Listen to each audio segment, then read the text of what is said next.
আসসালামু আলাইকুম। আজকে বাড়িতেই খুব সহজে তৈরি করে দেখাবো মোজারেলা চিজ। দোকান থেকে তো অনেক কিনলেন, এবার না হয় বাড়িতেই চেষ্টা করে দেখুন। এর ফলাফল আশা করি ভালোই পাবেন। এখানে হাফ কেজি দুধ নিয়েছি।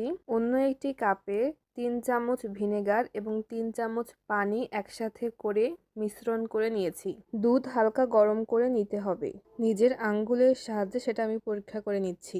এরপর মিশ্রণটি দুধের মধ্যে ঢেলে দিয়ে আস্তে আস্তে আলতো হাতে কাজটি করতে হবে। কিছুক্ষণ পর দেখতে পাবেন সবগুলো ছানা একসাথে হয়ে গেছে এবং পানি ছড়ানোর জন্য আমি আলাদা একটি ছাঁকনিতে তুলে নিচ্ছি যাতে অতিরিক্ত পানিটি বের হয়ে যায়। দুধ থেকে যে অতিরিক্ত পানিগুলো বের হলো বা ছানার অংশ তোলার পর যে অতিরিক্ত পানিগুলো রয়ে গেছে এগুলো ফেলে দিবেন না।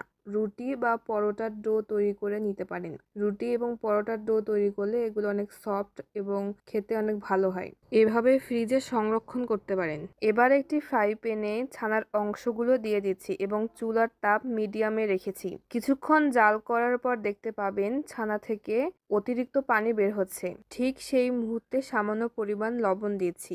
মোজারেলা চিজ খেতে সল্টি হয়। পানি শুকিয়ে গেলে একটি কাপে ঢেলে নিব।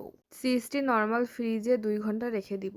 এই মোজারেলা চিজ ডিপ ফ্রিজে 6 মাস সংরক্ষণ করে খাওয়া যাবে। বার্গার, পিৎজা কিংবা পাস্তায় এই চিজ ব্যবহার করা হয়।